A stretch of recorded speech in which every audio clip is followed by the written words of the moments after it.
Jewish law outlines a three-stage mourning process that gradually takes mourning family from very intensive mourning down to gradually introducing everyday life. And this is meant to create just a smoother transition for mourners into their new life without the deceased. The first stage is Shiva, which literally just means seven, and that refers to the first 7 days after the burial. And this is only observed by immediate family, so parents, siblings, children, and the spouse of the deceased would observe Shiva. Everyone else who knew the mourner wouldn't. And preferably the family would do this together, but considering most families are now scattered around the country, around the world even, and sometimes that's not possible, it's permissible for everyone to observe Shiva in their own homes. And then if there's any delay in one of these immediate family members hearing about the death of their loved one, then Shiva would start right when they hear the news. And there's a lot of some people may call them prohibitions when observing Shiva, but really they're meant to take your focus off of just everyday stressors and onto the loss, onto your own mortality even. Shiva is a very intensive 7 days, and one of the prohibitions is that you're not supposed to sit on regular height chairs. You sit on low stools or even on the floor, which is why some people may say sitting Shiva. And then other ones are no going to work, no shaving, cutting your hair, and traditionally the community will prepare at least your first meal after the burial. Some may do this more often, some may only do the first meal, and this is not in Jewish law as far as I've been able to tell, but it's just meant to strengthen communal bonds, which can be very important if someone's just lost someone very, very close to them.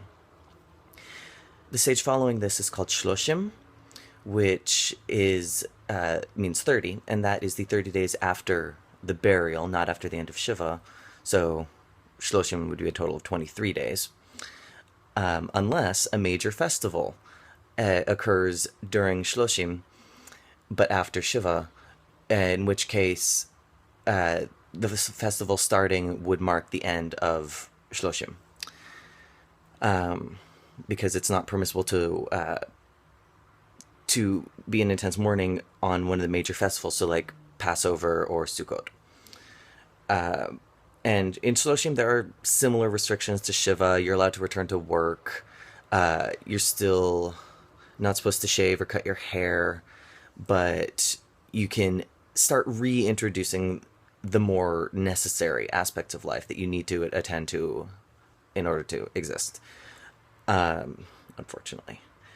The following stage is Avelut, which literally just means mourning, and that occurs from the end of Shloshim, whenever that is, until the first anniversary of the person's death, which is called Yahrzeit in Yiddish, and Nahala, I believe, in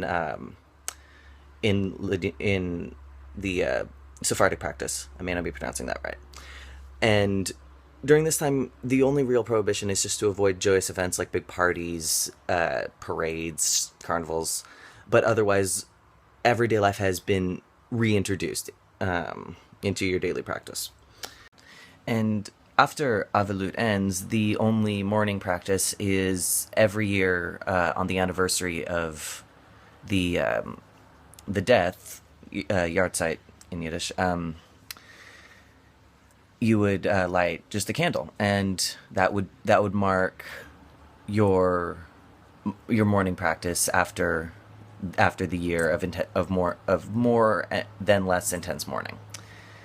The mental health community holds this up as a particularly sensitive way to handle mourning and just coming to terms with death because of how just gradually it takes you from a complete halt on daily workings and then temporarily eases you into living your life again. And it also strengthens community because, in fact, it's a mitzvah to visit a mourner.